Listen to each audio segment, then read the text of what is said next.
Muy buenas noches tengan todos. Sean bienvenidos a otra emisión en vivo del curso de manejo ambulatorio de pacientes con COVID-19, organizado por la Comunidad Educativa Mexicana en Ciencias de la Salud en conjunto con el Comité Ejecutivo de la Sociedad de Alumnos de la Facultad de Medicina de la Universidad Autónoma del Estado de Morelos.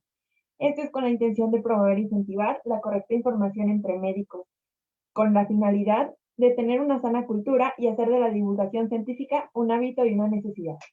El día de hoy tenemos una invitada especial, quien nos va a ayudar a moderar esta ponencia. Ella es la doctora Ana Ramírez Nava, es médico cirujano por el Instituto Politécnico Nacional, es especialista en rehabilitación y tiene una alta especialidad en rehabilitación neurológica y maestría en ciencias médicas. Entonces, doctora Ana, por favor, nos haría el honor de prender su cámara y su micrófono. Hola, muy buenas noches a todos. Hola. Bueno, pues el día de hoy queremos recordarles que este curso tiene como objetivo orientar a médicos de primer contacto a dirigir sus intervenciones en el tratamiento ambulatorio de pacientes con COVID-19. Y bueno, pues es importante mencionar que muchas de ellas pues se tienen que individualizar de acuerdo al contexto de cada uno de nuestros pacientes. Una de las claves para los pacientes recuperados de COVID-19 son los ejercicios de rehabilitación física y pulmonar. Vemos que muchos de los pacientes que tuvieron COVID antes de la enfermedad eran completamente funcionales y posterior a ella pues tienen algún tipo de secuela que tenemos que tratar.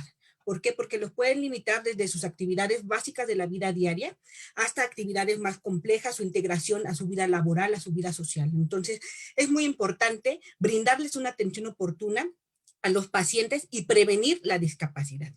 El día de hoy tengo el honor de presentar a la doctora Liliana Patricia Rodríguez Vega. La doctora es egresada del Instituto Politécnico Nacional con el título de médico cirujano y partero.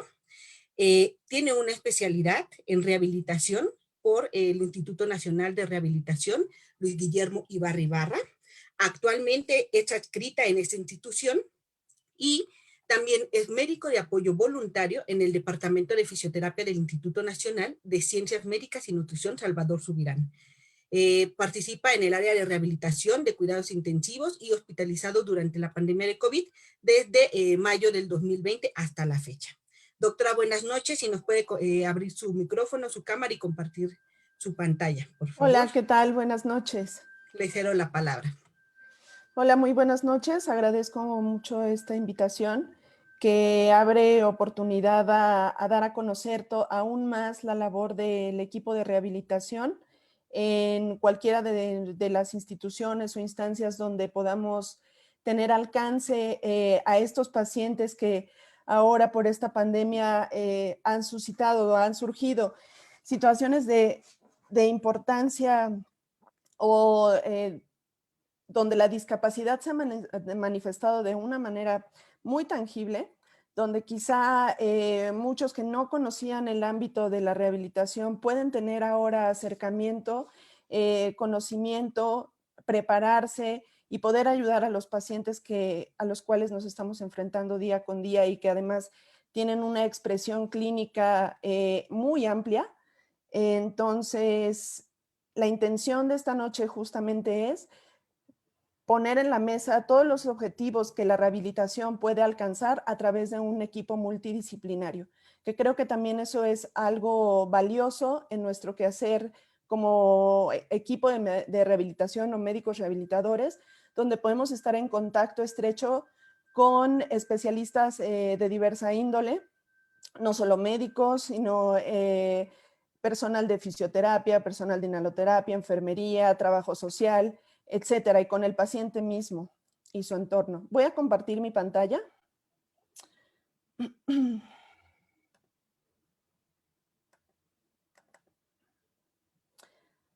¿Me rectifican si ahí se ve? Sí, doctora, ya se ve, solo le tiene que poner en proyectar para que se vea en Sí, grande. sí, perfecto.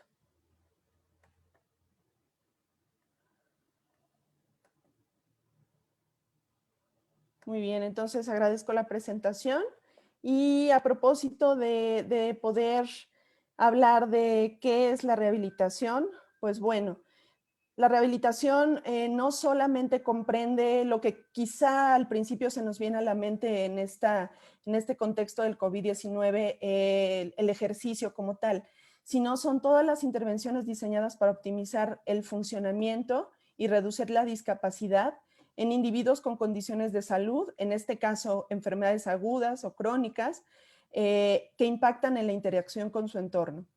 Ahora, en el contexto de COVID-19, entonces, el conjunto de técnicas y métodos encaminados a recuperar una función que ha sido mermada por causa de esta enfermedad, pues la cual es multisistémica, con un amplio espectro de manifestaciones clínicas y de gravedad, todas esas acciones que en realidad realizamos varios especialistas en conjunto, pudieran definirse ya como rehabilitación. Entonces, la actividad de rehabilitación debe de tener objetivos muy claros, los cuales tienen que sumar esfuerzos de todos y cada uno de los especialistas para poder, en una primera instancia, salvar la vida del paciente y en una segunda instancia, poder recuperar su función. Tratar de prevenir algo aquí muy importante, la rehabilitación. Si ustedes recuerdan el esquema antiguo de la historia natural de la enfermedad, la poníamos en una fase, en una tercera fase, en una última fase, donde quizá no había nada más que hacer en una enfermedad con un contexto de secuela pues irreversible o una condición propiamente dicha de discapacidad irreversible. Pero en la actualidad estamos cada vez pugnando y preparándonos más para que el objetivo de rehabilitación también sea la prevención justamente de esas limitaciones en la función o deficiencias, y analizar el entorno del paciente desde un inicio o lo más temprano posible para poder actuar de manera incluso preventiva. A razón de esto, en agosto de 2019 se realizó un consenso de Stanford Hall para la actividad de rehabilitación en el contexto de COVID-19 en los pacientes que eran egresados o que superaban esta enfermedad ya en una fase crítica o poscrítica. Al principio nos recomendaban, pues claro, los médicos deben de seguir medidas preventivas, usar el equipo de protección personal adecuado, dependiendo de las actividades que se fueran a desarrollar, que esto ya lo vimos muy ampliamente en las ponencias previas. Y algo que Ani ya dijo de una manera muy oportuna, que los planes de tratamiento deben de ser individualizados. ¿Por qué? Pues porque sabemos que el contexto clínico del paciente es variado. Según sus necesidades, al principio se plantearon unos objetivos muy generales que a la actualidad se han ido desarrollando de manera más puntual. Pero bueno, los objetivos primarios era el alivio de los síntomas, principalmente uno de ellos por la afectación pulmonar, pues la disnea, pero también las alteraciones psicológicas, el hecho o la angustia de tener que estar aislados de sus familiares, tener que estar en condiciones de privación socioafectiva, en un contexto de enfermedad, mejorar la funcionalidad del paciente en un momento dado si había sobrevivencia a la enfermedad, y todo esto principalmente para poder tener un impacto directo en la calidad de vida del paciente. Al final de cuentas, si superamos o enfrentamos un proceso patológico a través de cierto abordaje terapéutico, justamente es para tener una calidad de vida aceptable o óptima y de esta manera continuar.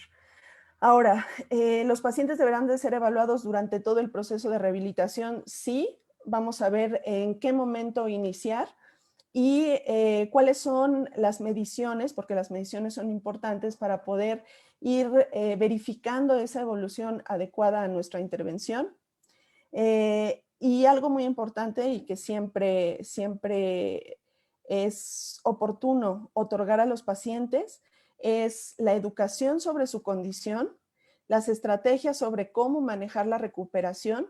En las enfermedades que condicionan discapacidad es imperativo empoderar al paciente en la medida de lo posible, porque las secuelas ya no son de una persona que Quizá algunos van a estar dependientes de sus familiares, sí, no son la mayoría en este contexto de COVID, pero las condiciones en torno a la discapacidad no deben de ser de minimizar ni de hacer vulnerables a estos pacientes que padecen dichas alteraciones o deficiencias o limitaciones, sino al contrario, empoderarlos en el contexto de su enfermedad, sus limitaciones y su discapacidad.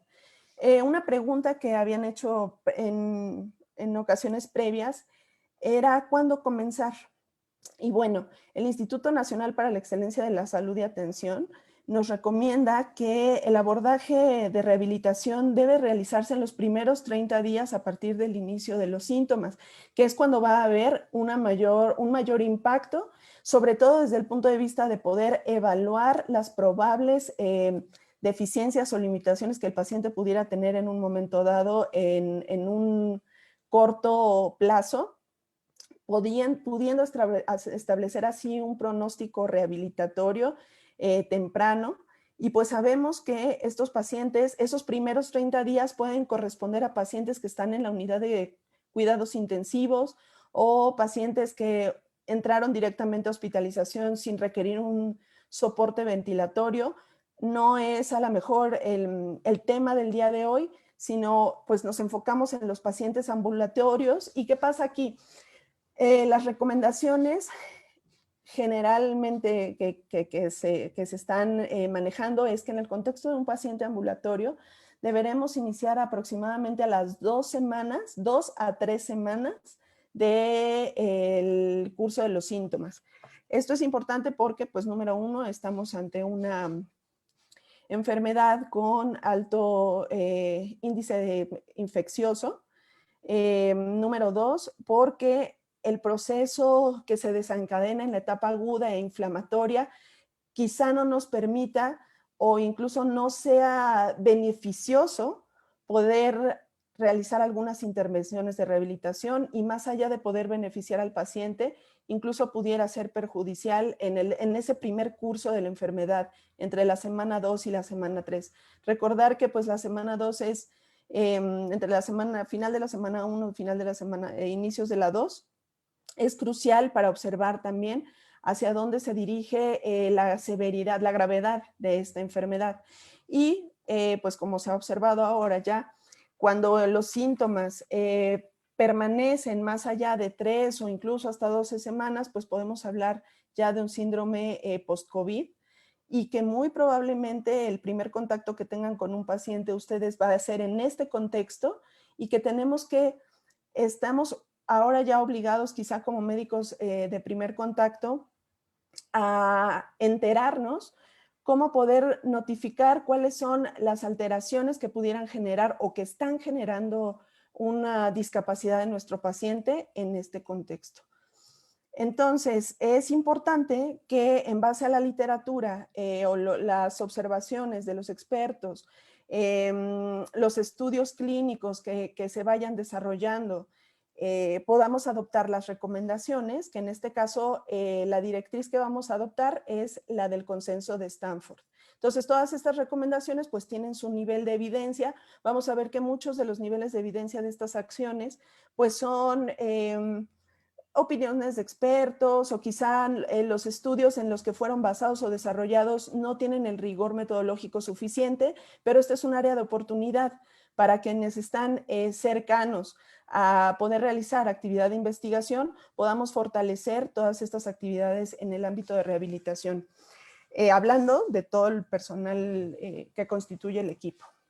Ahora, las recomendaciones iniciales que se propusieron en ese entonces es quiénes eran los que más se iban a beneficiar en el ámbito ambulatorio de esta actividad de rehabilitación, pues los pacientes que requirieron oxígeno, que deben de ser identificados y examinados para detectar cambios pulmonares radiológicos y que bueno, esto no lo vamos a hacer nosotros, sino probablemente ya tenga el paciente todos los estudios complementarios para saber cuál fue el grado o la severidad de afectación a nivel pulmonar y poder entonces iniciar con una evaluación adecuada de rehabilitación. Ahora, los pacientes que experimenten los siguientes síntomas, nos dice esta recomendación, Odinofagia, mialgias, artralgias, disnea, sobre todo, fatiga, dolor torácico durante las primeras 2-3 semanas de la enfermedad, tos, incluso fiebre, que es un dato importante. En estos pacientes debemos evitar la actividad física. Entonces, es importante puntualizar qué es la actividad física. La actividad física, pues, es cualquier movimiento causado o producido por nuestros músculos que va a representar un gasto energético. Esa es la definición de actividad física. Entonces, si ustedes me dicen, ¿cuándo el paciente con COVID puede iniciar actividad física? Pues la actividad física la está realizando ya al realizar algún movimiento, algún cambio postural, alguna actividad de la vida diaria. Pero aquí la clave y lo más importante es que esa actividad física no rebase los 3 METs o las 3 unidades de medida de gasto metabólico o equivalentes, como por ejemplo, más allá de las actividades de la vida diaria, que pudiera ser a lo mejor ejercicios respiratorios en ese momento agudo que pudieran retar y forzar la musculatura inspiratoria o expiratoria, que pudieran hacer a lo mejor bicicleta, estando ahí en su cuarto, pero en el contexto de estos pacientes con estos síntomas, eso es importante. Los pacientes con síntomas muy leves, que pueden o no deberse propiamente a la enfermedad, deben de considerar sí limitar la actividad a menos de 3 METs, es decir, poder desarrollar sus actividades de la vida diaria en un contexto de sana distancia, pero limitar los periodos sedentarios, eso sí es muy importante, de vital importancia. Estos síntomas, bueno, que fueran muy leves, hay que estar atentos en el curso de la enfermedad a que no progresen a otro grado de severidad y entonces tendríamos ahora sí que no solo considerarlo, sino más bien proscribir alguna otra actividad que supere el gasto energético que nos lleva, que nos conciernen las actividades de la vida diaria. Ahora, ¿qué pasa con los contactos asintomáticos de casos positivos o que tuvieron una prueba positiva pero estarán sintomáticos? Pues en ellos realmente deben continuar su actividad física como lo harían normalmente dentro de las restricciones propias de la enfermedad. Ahora, los pacientes que concluyen su periodo agudo e inflamatorio y regresan de esta enfermedad que pudiera ser leve o moderada, aquí nos comenta que la actividad, y así lo dice textual, dice, la actividad física se debe probar una semana, antes de la actividad física se debe de probar una semana de estiramiento y actividad de fortalecimiento muscular. Y pues en este punto realmente, pues abiertamente pues no estoy de acuerdo y yo creo que varios de ustedes tampoco lo están, porque pues siempre debemos de realizar una evaluación dirigida a todos aquellos probables deficiencias en órganos y sistemas que pudieran ser secundarios a una enfermedad incluso leve y que pudieran presentarse después como tal del curso inflamatorio de la enfermedad, ¿no? Ahora, los pacientes, algo también muy importante, los pacientes que presenten síndrome de cuidados postcríticos o postintensivos, que son muchos de los pacientes que nosotros vamos a observar y que van a estar un tiempo considerable en y ojalá en las unidades de rehabilitación, pues deben incluir esfuerzos de rehabilitación que se centren también en los dominios no solo físico o pulmonar, sino psicológico y cognitivo, dado que ya vimos en charlas previas cómo hay alteraciones que tienen injerencia en estos ámbitos y que esos pueden ser barreras importantes, aunque el paciente tenga una capacidad funcional adecuada, aunque el paciente se haya recuperado en cuanto a la fuerza. Si tiene barreras psicológicas o cognitivas, realmente el desempeño en el programa de rehabilitación pues pudiera no ser óptimo. Ahora, la rehabilitación después de COVID se puede llevar a cabo en una serie de entornos diversos, como ya comentamos, que pueden ser las unidades de terapia intensiva, la hospitalización, pero en el ámbito ambulatorio incluso resulta interesante poder utilizar ahora los avances tecnológicos para poder realizar telerehabilitación. Jamás esto va a sustituir al hecho de poder ver al paciente, observar de cerca la dinámica de su caja torácica, poder auscultarlo, o sea, no lo va a poder sustituir. Sin embargo, ha sido una herramienta muy útil en el caso de nuestros pacientes que nosotros tuvimos la oportunidad de observar en hospitalización para su seguimiento ulterior y poder captar el momento adecuado para poderlos invitar a un programa de rehabilitación post-COVID. Y ya se ha visto que estos programas en otras enfermedades, en contextos pulmonares, como pudiera ser EPOC, resulta favorable para los pacientes, y aquí lo más importante es que puedan tener las redes de apoyo y el apego, y en este caso los medios electrónicos para poder llevar a cabo la actividad. Y bueno, yo como médico de primer contacto, situándonos en el objetivo de este curso, ¿cómo hago para detectar entonces cuáles son las alteraciones que pudieran requerir de un programa de rehabilitación? La charla dice rehabilitación pulmonar y física, porque es quizá los términos con los que ahorita nos hemos familiarizado más. Verdaderamente puse este concepto de rehabilitación integral porque quizá como médicos de primer contacto debemos empezar a familiarizarnos con todas aquellas limitaciones y deficiencias por aparatos y sistemas que pudieran generar una discapacidad. Entonces, propongo poder evaluar este contexto como realizando una checklist de rehabilitación integral, donde tengo que conocer de manera ideal y quizá por interrogatorio pudiera o no ser, la capacidad funcional previa del paciente, las comorbilidades con las que el paciente se presenta, porque no es lo mismo realizar prescripción de ejercicio en un paciente joven que a lo mejor deportista, que a lo mejor por consumo de esteroides o anabólicos resultó con una enfermedad grave, que con un paciente adulto mayor en un contexto de diabetes e insuficiencia renal. Entonces, las comorbilidades previas son importantes. Captar, entonces, cuáles pudieran ser las alteraciones pulmonares que me pueden estar condicionando discapacidad a un corto o mediano plazo, asimismo cardiovasculares, neurológicas. Y neurológicas, bueno, pues vamos a subdividir de manera práctica como neuromusculares, sensoriales y cognitivas. Entonces, si vamos pensando y recordando las charlas previas, podemos ir puntualizando las diversas manifestaciones clínicas o los síndromes que se han observado en COVID y poderlo anotar. Las alteraciones musculoesqueléticas, y que generalmente estas dos últimas van a tener, pues sobre todo vamos a observarlas en pacientes que requirieron estancias prolongadas en cuidados intensivos, y algunas otras asociadas a algunas otras especialidades, como pueden ser las alteraciones gastrointestinales, las alteraciones dermatológicas, las alteraciones renales, que también son importantes y que se gestaron quizá en la evolución de la enfermedad, etcétera.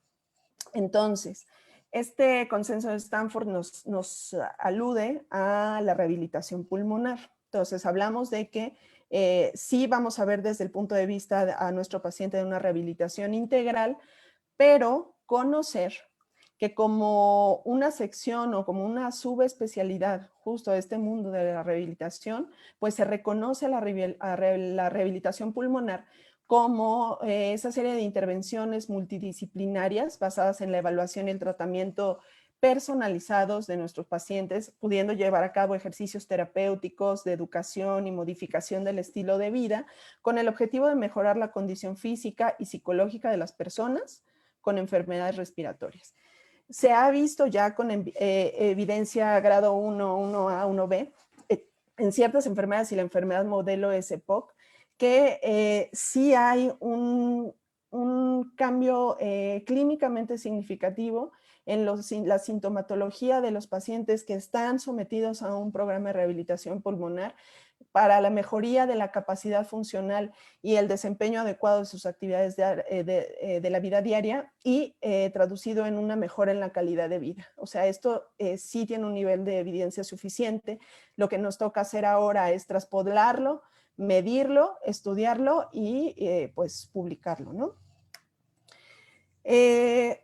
Nos dicen, bueno, consideren las complicaciones respiratorias porque estas per se, algunas otras también no respiratorias, pero estas per se, las respiratorias, pudieran generar algún grado de deterioro y limitación funcional. Deben de hacerlo esta evaluación de manera oportuna cuando sea seguro en un ámbito ambulatorio, y ya hablamos que pudiera ser de manera concreta por telerehabilitación o en un dado caso de manera presencial, también dependiendo de la gravedad del paciente. Y nuevamente las recomendaciones vuelven a ser muy enfáticas. Para iniciar la reactivación o el reacondicionamiento del paciente, pues debemos iniciar con ejercicios de muy baja intensidad, menos de 3 metros equivalentes. Cuando iniciamos, entonces, en este contexto, siempre la prescripción debe ser monitorizada, siempre monitorizando signos vitales, como ya lo vimos en otras charlas, y se debe considerar inicialmente, sobre todo en pacientes que requirieron oxigenoterapia, que eso es algo que ya habíamos comentado. Entonces, aquí en este cuadro, a manera resumida, pues en un contexto de una enfermedad que pudiera ser una enfermedad con patrón restrictivo, aunque pudiera ser mixto dependiendo de las comorbilidades, pero puramente se está observando, es un patrón restrictivo en el contexto de una enfermedad con un proceso inflamatorio, que es multisistémico, que nos va a afectar, bueno, pues diferentes órganos y sistemas. Observamos en el aspecto pulmonar condiciones clínicas que resaltan y que son importantes estudiar. Y la primera pues sería la disnea como tal, que debemos enfatizar que es una clara sensación de dificultad respiratoria y no confundir con fatiga. Esto es importante hacerle énfasis al paciente cuando empezamos a conocerlo, cuando empezamos a hacer que sea consciente de su condición clínica, porque en este caso pues la fatiga va a ser la sensación de agotamiento, dificultad para realizar las actividades físicas o intelectuales cotidianas. Entonces esta disnea, fatiga, que serían como las grandes protagonistas asociadas a la hipoxemia. Ahora, saber en qué momento la hipoxemia me está traduciendo, pues sí, el curso de una enfermedad inflamatoria que se ha estado extendiendo en días, en miras de una severidad mayor, o en qué contexto la hipoxemia nos está hablando ya de un proceso de una deficiencia pulmonar asociada a fibrosis, que eso también es importante, y otras dos condiciones clínicas también que son importantes de abordar en el contexto pulmonar, que son las secreciones. Pues hay pacientes que definitivamente no tienen un comportamiento de mal manejo de secreciones como tal. Probablemente los pacientes que estén o hayan cursado en terapia intensiva un largo periodo, se hayan podido sobreinfectar de alguna neumonía, pues lo podamos ver, pero en el contexto de paciente ambulatorio es un poco menos frecuente. Y la tos, que esa tos pues puede ser predominantemente seca, o en algunos otros casos, que son relativamente los menos, es una tos productiva. Entonces, enfrentando esas condiciones clínicas, recuerden, o sea, esto no es todo el programa de rehabilitación pulmonar, sino ahorita nos estamos concentrando en las condiciones clínicas que como médicos de primer contacto tenemos que tener en mente. Se realiza una evaluación encaminado a ver si mi paciente es candidato a integrarse a un programa de rehabilitación pulmonar, que verdaderamente pues esto sería ya que hacer del médico en rehabilitación y concretamente el médico en rehabilitación pulmonar. La evaluación tiene que ser pues completa, no olvidándonos de que la posibilidad de que sea a lo mejor una revisión presencial en un contexto de seguridad, pudiéramos no olvidarnos de la observación de nuestro paciente, de la auscultación, de la palpación, para poder observar cómo está constituida la actividad torácica del paciente, porque recuerden, pues no solamente es pulmón, sino es caja torácica, es conjunto de articulación, hueso, músculo, tejido conectivo, que probablemente no solo por la fibro, o sea, no solo el componente parenquimatoso del pulmón, sino todos estos componentes de la caja torácica de un paciente con reposo prolongado, digamos, o que ya tenía una condición previa de desacondicionamiento, pueden generar entonces alguna de las condiciones clínicas que estamos observando. La actividad diafragmática también es importante. Cómo respira el paciente, si su respiración es muy superficial, si su respiración es taquipneica, bradipneica, eupneica, si la fuerza de los músculos respiratorios es la adecuada, y hay pues metodologías para medir las presiones inspiratorias y expiratorias máximas, que es la que me traduce qué tanto están trabajando estos músculos. La auscultación, en el caso de poder determinar cuáles fueron las alteraciones o en qué secciones concretamente pulmonares se instalaron esta alteración del proceso inflamatorio o fibroso. Los estudios de gabinete, precisamente para poder corroborar lo anterior en un contexto de fibrosis o bronquiectasias que también se pueden presentar en estos pacientes, trombosis pulmonar, que en contexto de paciente crítico no es tan raro, o en otros casos, algunos, hipertensión pulmonar.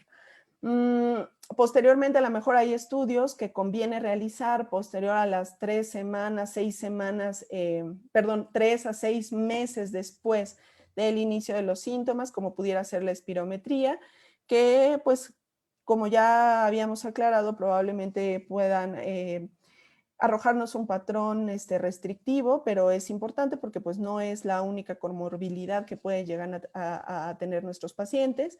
Y también es importante, y que eso sí lo podemos hacer desde el primer contacto, evaluar ciertas escalas, como pudiera ser las escalas de disnea, en este caso, y que esa tiene un grado de evidencia importante como para tener una luz en nuestra adecuada evolución y tratamiento que estamos implementando en nuestro paciente. Recuerden que estamos hablando ya en un contexto donde pasamos el proceso inflamatorio a las 2 o 3 semanas.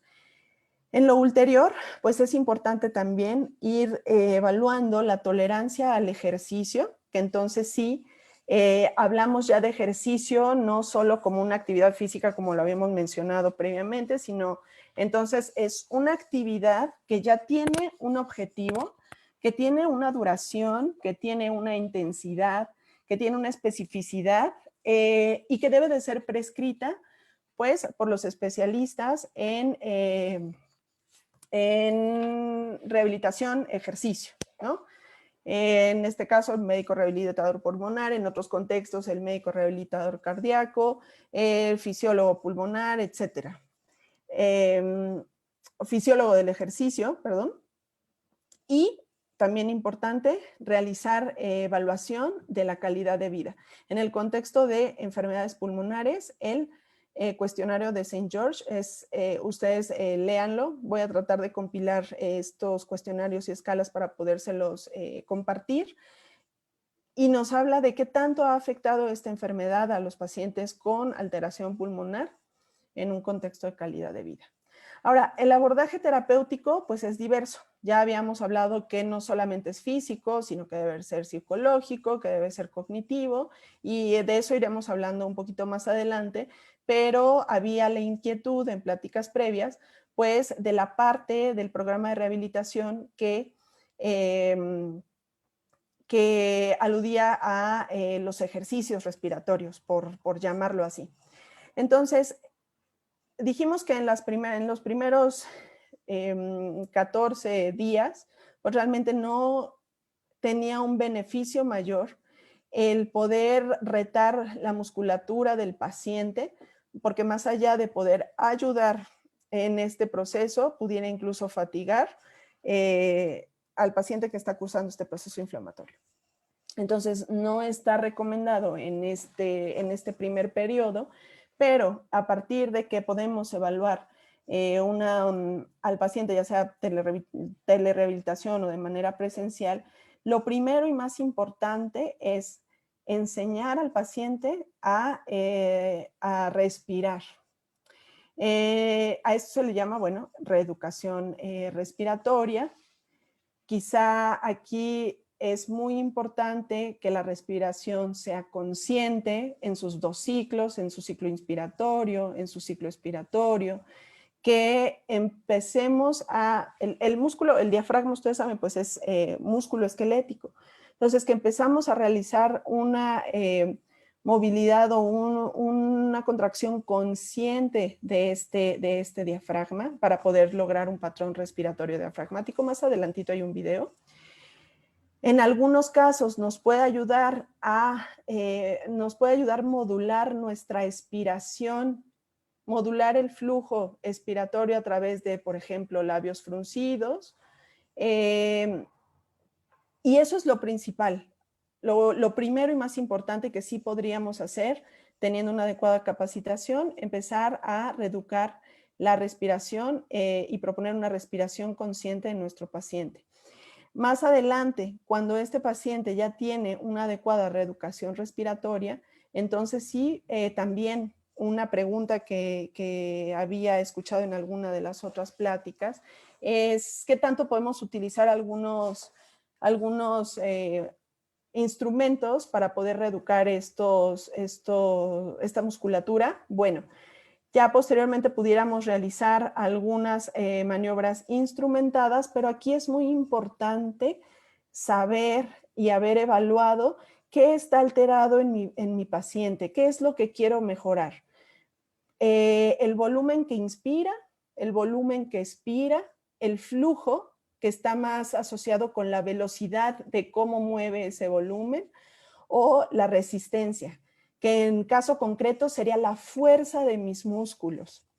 Muchas veces observamos al paciente que tiene volúmenes muy cortitos, la inspiración es muy pequeña y de pronto quiere inspirar el paciente de manera muy profunda y empieza con tos, tos, tos, tos, tos, y entonces no podemos lograr ni siquiera un patrón adecuado en el aspecto de respiratorio diafragmático. ¿Qué pasa ahí? Pues que tengo que ir a evaluar cómo está todo mi componente en la actividad, en la caja torácica, cuáles fueron concretamente las alteraciones que se suscitaron en mi parénquima pulmonar. Entonces, la fisioterapia respiratoria instrumentada, pues sí tiene que ser preferentemente prescrita y otorgada por el personal especializado en rehabilitación pulmonar. Pero venía la pregunta, que si eran útiles los inspirómetros incentivos, ¿no? Que era lo que más a lo mejor habíamos observado y lo que está a lo mejor más a la mano obtener, que nos los dan en el hospital de casi regalado. Y al principio de la pandemia yo era una de las que apoyaba la moción que decía, no, no, no, eso no hay que utilizarlo, generador de aerosoles, esto, lo otro.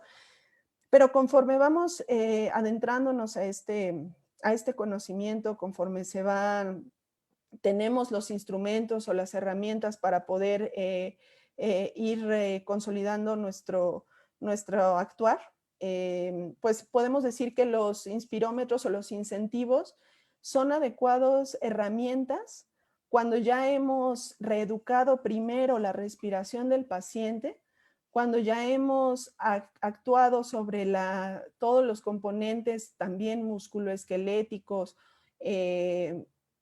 a nivel de la caja torácica.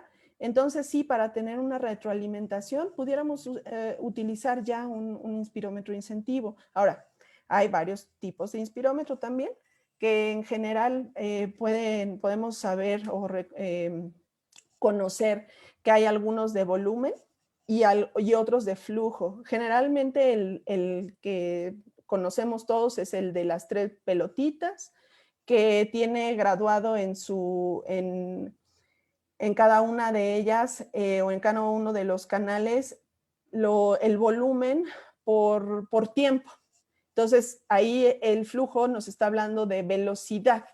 ¿Qué tanto estoy yo ingresando el volumen? ¿Qué tan rápido estoy ingresando el volumen a la inspiración? Entonces, realmente, si estamos hablando de una patología restrictiva, pues quizá ni siquiera pueda yo tener una inspiración favorable por todo el componente que ya comentamos en el aspecto musculoesquelético y parenquimatoso. Entonces no me funciona. Quizá no sea el ideal. Si quisiéramos a lo mejor prescribir alguno ya habiendo hecho esta evaluación, quizá pudiera ser el de volumen. Aún así, pues ahora no estoy ya más en contra de los inspirómetros, pero hay que saber prescribirlos y siempre tras una reeducación respiratoria adecuada. Ahora, en los pacientes pues, que tienen alteraciones o mal manejo de secreciones, se vale poder prescribir el drenaje postural en un contexto de un paciente que está aislado. Hay técnicas también que partiendo de la reeducación respiratoria y jugando con la expiración prolongada, jugando con la expiración lenta, pudieran ayudarme como auxiliares para la higiene bronquial y que eso también es importante. Por ahí también comentaban, bueno, ¿qué tan útil es preguntaban qué tan útil era la vibración o la percusión? Si tenemos un paciente a lo mejor en un contexto intrahospitalario, que quizá no esté consciente o semiconsciente, quizá la vibración esté indicada y tiene que estar coordinada con el momento expiratorio. Tiene que ser, bueno, pudiera ser manual o auxiliada de algunos instrumentos. La percusión definitivamente por el proceso inflamatorio, por el riesgo de bronquiectasias, de atelectasias, está prácticamente proscrita, aunque se sigue utilizando mucho. Entonces ahí es donde debemos de ir nosotros haciendo evidencia de lo que es lo más correcto al momento. Entonces, en ese contexto, pues la vibración se pudiera utilizar, pero en el contexto de un paciente que está consciente, que ya reeducamos la respiración, que comprende y asiste a todas las órdenes que le podemos dar, pues podemos hacer un adecuado abordaje de higiene bronquial o maniobras de drenaje autógeno, se le denomina también. Ahora, pacientes que pudieran tener también exceso de secreciones, pues hay que enseñarlos a toser, porque desde el punto de vista que hay una debilidad en los músculos respiratorios, pues la tos no es efectiva. Definitivamente no es una tos efectiva, son pequeñas toses que responden a volúmenes inspiratorios pequeños, entonces eso también hay que reeducarlo. Importante, y lo que sí se puede hacer estando en un contexto de los primeros días de COVID en ambulatorio, son las técnicas de ahorro de energía, porque ya dijimos que pues trataremos de no incrementar el gasto metabólico del paciente. Y estas tienen que ser coordinadas con las actividades de la vida diaria, más adelante hago una cápsula de eso. Y posteriormente, ya que el paciente pudo realizar cada uno de los objetivos que están inmersos en estos renglones, entonces sí podemos empezar con la reeducación y fortalecimiento de los músculos respiratorios.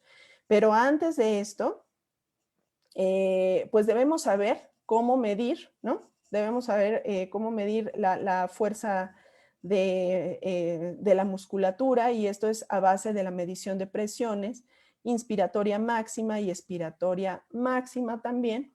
Esas presiones se miden a través de unos dispositivos donde pues hago una inspiración máxima, soplo, aspiro o expiro. Y entonces esta medición me da valores en centímetros de agua, y que es diferente para hombres y mujeres, y que como varias fórmulas podemos predecir cuánto es lo que ese paciente debe de tener. y a partir de cómo esté su estatus de fuerza muscular respiratoria en ese momento, es como podemos ir prescribiendo el fortalecimiento, que también tiene sus particularidades y que es del dominio de los especialistas en rehabilitación pulmonar.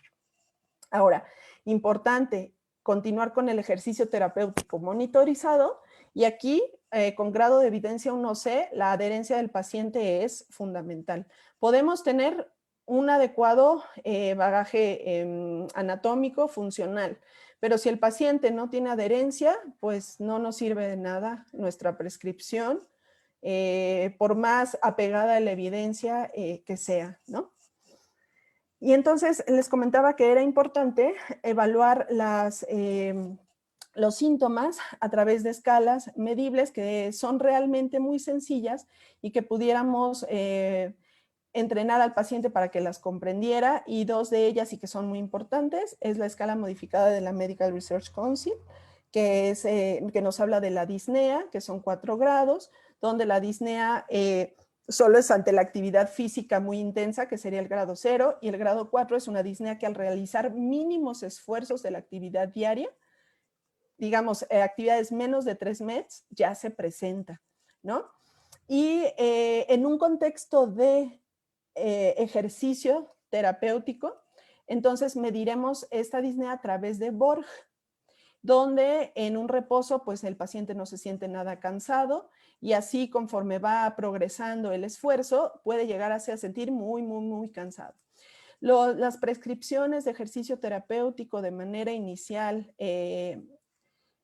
cuando ya hemos evaluado al paciente, pues tienen que estar prácticamente entre 4 y 5 de esfuerzo, no más allá. Y esto es nada más cuando ya hemos hecho una adecuada evaluación y prescripción. Entonces aquí, ya casi voy a terminar esta parte de rehabilitación pulmonar, porque lo otro va dirigiéndose solito. Aquí había un video, déjenme ver si lo puedo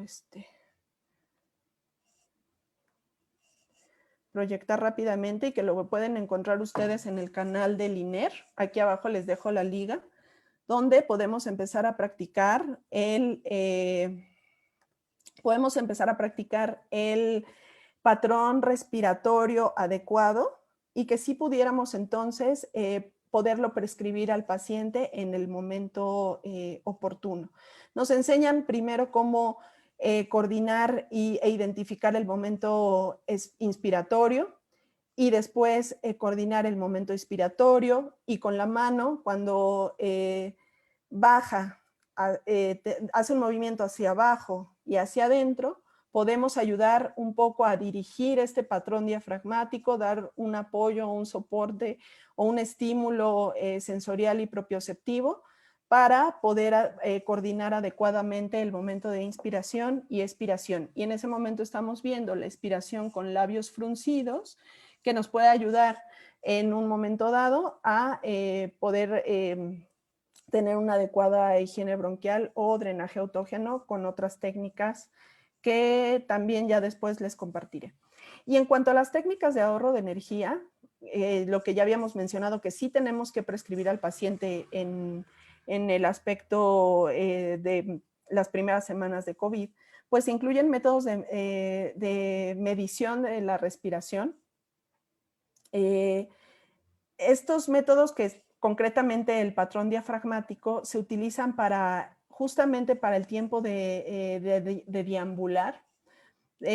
Cuando realizamos alguna actividad que requiere esfuerzo, se le dice al paciente que preferentemente ese esfuerzo lo haga durante el tiempo que dure la expiración, como sería el caminar, optimizar la mecánica corporal, planificar y priorizar las actividades y utilizar ayudas mecánicas también, como para vestirse, como para bañarse, evitar movimientos innecesarios, traslados innecesarios entre una habitación u otra, minimizar los pasos para cada actividad, corregir adecuadamente la postura y la mecánica corporal para no generar fatiga a diversos niveles, grupos musculares, realizar técnicas de respiración durante la realización de cada una de las labores de las actividades de la vida diaria y realizar estas actividades tanto como sea posible en un contexto de sedestación. Entonces, eso sí lo podremos prescribir de una primera instancia en nuestros pacientes.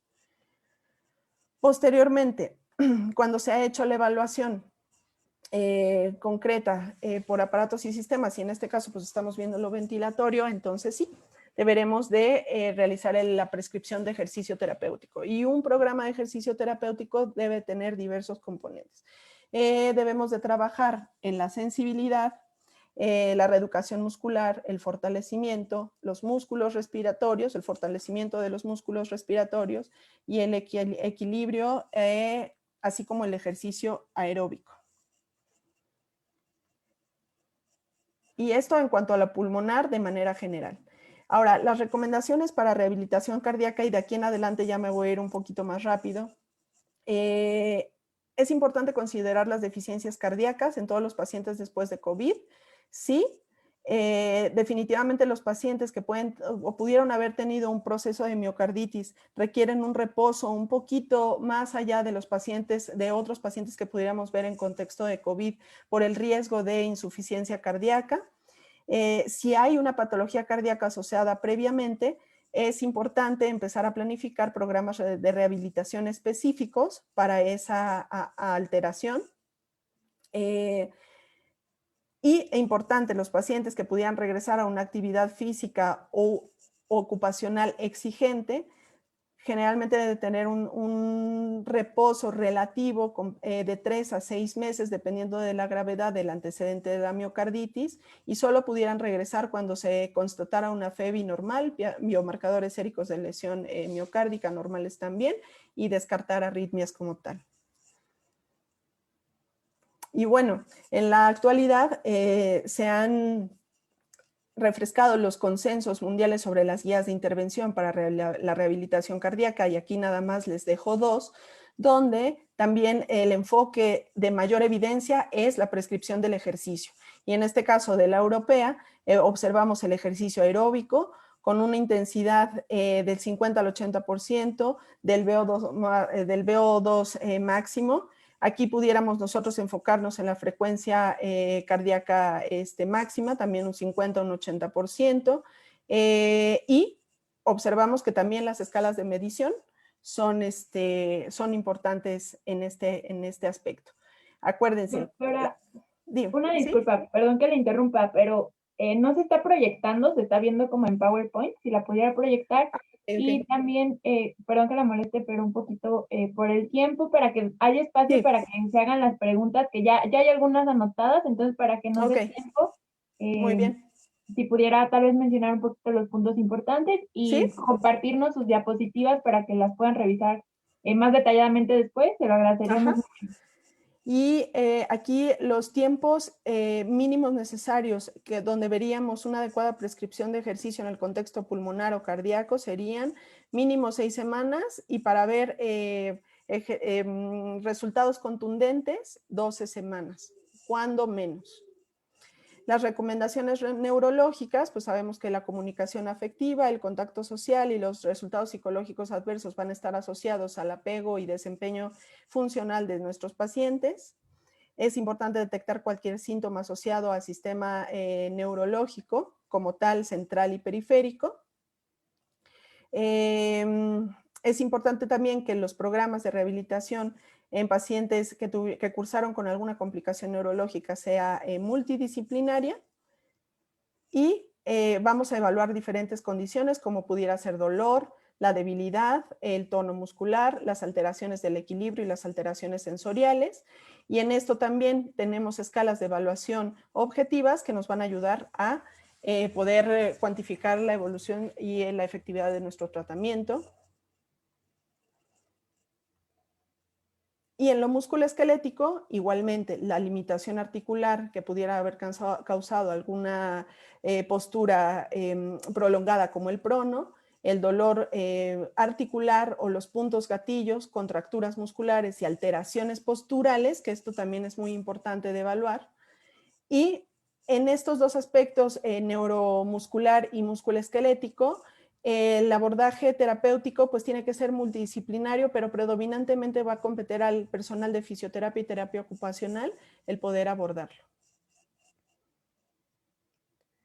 Y también tenemos algunas escalas importantes, que aquí me voy a ir a la escala del estado funcional del paciente post-COVID, donde podemos también clasificar cómo inicia nuestro paciente. Por lo menos esta escala que pudiéramos realizar cuando pudiéramos interconsultar a un especialista en rehabilitación, por lo menos esta escala tendremos que expresarla, tendremos que constatarla.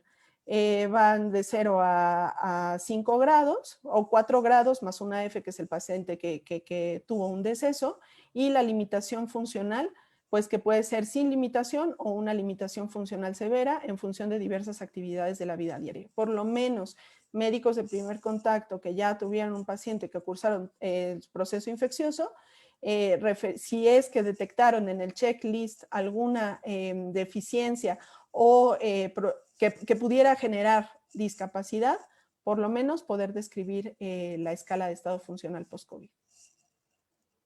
Y bueno, les agradezco. Tuve que pasar muy rápido estas últimas diapositivas, pero realmente pues verán que todo lo previo ya habría explicado el hecho de cómo evaluar la funcionalidad. Les dejaré la bibliografía compilada para que puedan tener un acercamiento más a estos aspectos, y pues les agradezco su atención. Igual, si quieren comentar algún caso clínico en mi correo, podemos hacer retroalimentación u orientación. Gracias. Doctora, le agradecemos su excelente ponencia y pues vamos a pasar a el momento de las preguntas que nos han estado mencionando aquí en el chat. Tenemos una que dice, en un paciente ambulatorio donde ya han pasado más de los 15 días de aislamiento, pero con presencia de disnea de medianos esfuerzos, tos intermitente, saturación entre 89 y 91 que aumenta hasta 94 con uso de concentradora 2 litros, ¿sería prudente iniciar la terapia post-COVID o aún está en riesgo de tener una enfermedad activa o con complicaciones? Importante, ahí en ese contexto ese paciente seguramente tiene una enfermedad moderada, ya ni siquiera estamos hablando de leve. ¿A cuánto estaba el concentrador, perdón? Sí, me puede... A 2 litros. ¿2 litros? Ok, entonces ahí lo primero importante es ver si el curso fue en este caso moderado, poder haber tenido de preferencia un estudio de tomografía, poder constatar que no se trata como tal de un proceso de fibrosis. El resto de los síntomas se pueden estar adjudicando a desacondicionamiento físico, pero en un paciente que no ha permanecido con signos vitales estables a más de 48 horas, no es recomendable empezar terapia de rehabilitación. Es decir, la frecuencia cardíaca, la saturación, que por lo menos esté en 88, que eso sí lo dicen y lo comentan algunas guías, la TA, que muchas veces no hacemos mucho caso en el contexto de esta enfermedad, pudiéramos estarnos enfrentando a un paciente que todavía no ha terminado el curso de su enfermedad. Entonces, si no tiene 48 horas con estabilidad en estos signos vitales, realmente no está indicado de manera inicial. Pero siempre y cuando ya hayamos descartado con estudios de gabinete que no se está tratando un proceso de fibrosis como tal, o un proceso de trombosis pulmonar, por ejemplo, por esa disnea que comentan en este caso.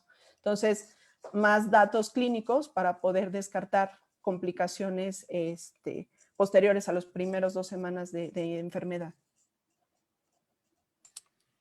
Correcto. Tenemos una segunda pregunta que dice, ¿hay algún tratamiento específico para recuperar la masa muscular perdida en pacientes con COVID-19 moderado que no requirió apoyo ventilatorio? La mejor forma de recuperar la masa muscular, pues en esto es, primero se tendría que iniciar con una reeducación muscular, una evaluación de la fuerza, reeducación muscular y entonces sí, un programa de fortalecimiento enfocado.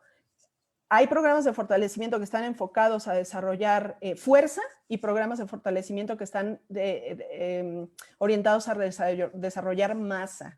Pero entonces yo primero debo de tener una fuerza adecuada de mi paciente para poder exigirle ejercicios que me hagan desarrollar masa muscular. Entonces sí hay un programa, sí, pero primero debemos tener un paciente acondicionado, reeducado, fortalecido y entonces sí podremos prescribir. Nos preguntan cómo diferenciar entre una limitación pulmonar por daño post-COVID o un empeoramiento de la enfermedad encaminada a inflamación, como la había mencionado usted. Encaminada a inflamación. Ajá. O fibrosis.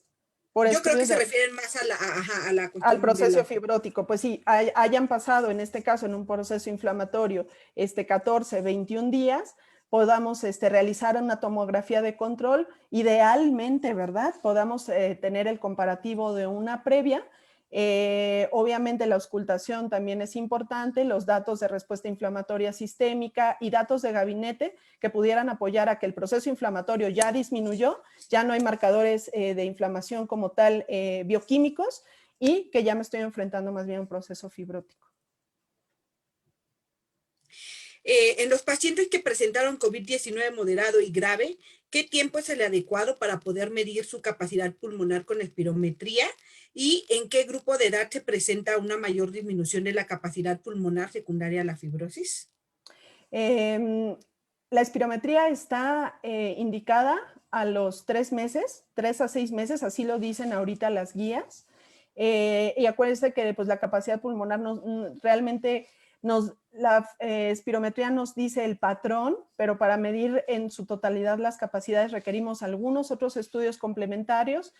También valdría la pena realizar la evaluación de la capacidad aeróbica y funcional a través de pruebas como caminata de 6 minutos, o sea, no solo es la espirometría, pero si la duda es la espirometría, es a los 3 meses.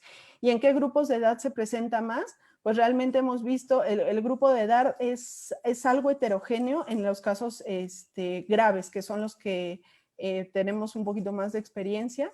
Es heterogéneo y tiene mucho que ver también con manifestaciones asociadas a trombosis, por ejemplo, entre otros. Correcto.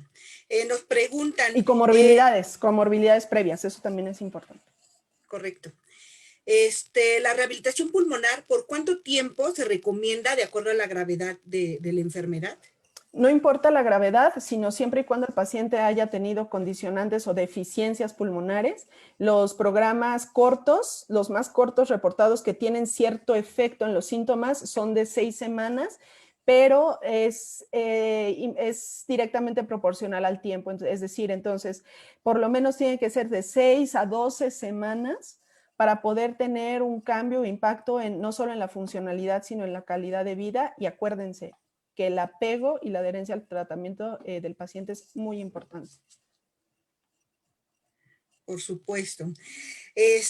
Nos preguntan, ¿a dónde enviar a los pacientes que padecieron COVID?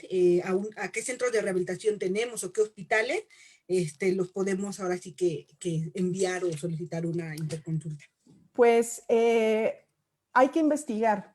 Cualquier unidad básica de rehabilitación que pudiera estar un médico rehabilitador, un médico especialista en rehabilitación con el equipo asociado a, ahí es donde tenemos que enviar al paciente.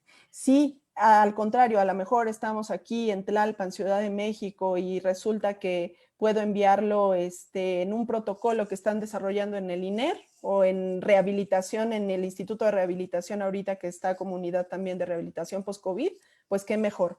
Pero buscar especialistas en rehabilitación, fisioterapeutas que pudieran también conectarnos con el equipo y que estén familiarizados principalmente con el abordaje de esta enfermedad. Claro. Omar Magaña nos pregunta, ¿por qué no se utiliza la electroestimulación en pacientes hospitalizados COVID? Sí se utiliza, no sé a lo mejor qué tipo de electroestimulación ahorita no lo comentamos como tal porque ya fue el tiempo rápido, pero sí se utiliza, lo utilizamos en el contexto para evitar como tal la atrofia. Se puede utilizar también como electroestimulación diafragmática no invasiva, por ejemplo, para tratar también de fortalecer la musculatura antigravitatoria en un contexto de debilidad 0, 1 o 2. Entonces, incluso ya después, modificando los parámetros o el tipo de corriente, pudiéramos seguirlo utilizando, pero sí se utiliza. Hay pacientes que no pueden acceder inmediatamente a una terapia de rehabilitación o principalmente a una valoración y posteriormente a un programa de rehabilitación. ¿Funcionan, por ejemplo, los manuales o algunos ejercicios impresos para ese tipo de pacientes? Ejercicios o actividad física que tenga menos de 3 METs, por ejemplo, en el contexto de un paciente subagudo, que respete los parámetros de frecuencia cardíaca, de saturación, que no lo someta a fatiga, y que vayan encaminados en las técnicas de ahorro de energía y que vayan encaminados a disminuir los síntomas de manera inmediata en lo que se hace una evaluación, pueden funcionar. Hay algunos manuales como el que presentaron previamente del Instituto de Geriatría. Es un buen manual concreto. Quizá por ahí hay algún ejercicio que no está indicado concretamente, el del popote, pero el resto son buenos ejercicios. Es un muy buen manual, por ejemplo. Correcto. Bueno, pues con esto finalizamos la sesión de las preguntas. Doctora, estamos muy agradecidos por su ponencia y pues les deseamos que hayan aprovechado toda esta experiencia y si tienen alguna otra duda, pues nos pueden contactar y con gusto se les responderá. Les cedo la palabra a la doctora Lilian Cano y que pasen muy buena noche. Buenas noches. Muchas gracias y bueno, nada más para terminar el día de hoy, vamos a comentarles las ponencias que van a ver el día de mañana, porque tenemos un invitado especial, el cual nos va a hablar de VIH. A las 8 de la noche y a las 7 vamos a tener una plática de nefrología en COVID. Acuérdense que uno de los factores importantes para un desenlace malo en COVID-19 es una enfermedad renal crónica. Además, los pacientes que ya están en hemodiálisis o en diálisis peritoneal, los retos que han presentado en esta pandemia para recibir su servicio y por último el pronóstico que tienen si se enferman de COVID-19, además de diagnósticos diferenciales. Bueno, sin más, me despido. Ya tenemos cupo lleno para el taller. Muchísimas gracias a todos los que nos mandaron sus datos. Nosotros entre hoy y mañana les mandamos el link del Zoom con el que se tienen que unir y el link del Nearpod con el cual se tienen que unir para participar de manera activa. Los que no alcanzaron a registrarse, de todas formas les pido que sigan el en vivo y las preguntas que se van haciendo en el taller las pueden ir contestando en los comentarios. También va a ser muy, muy divertido retroalimentarnos entre todos. Y pues sin más, los dejo. Nos vemos. Bonita noche y gracias por acompañarnos. Hasta luego. Muchas gracias.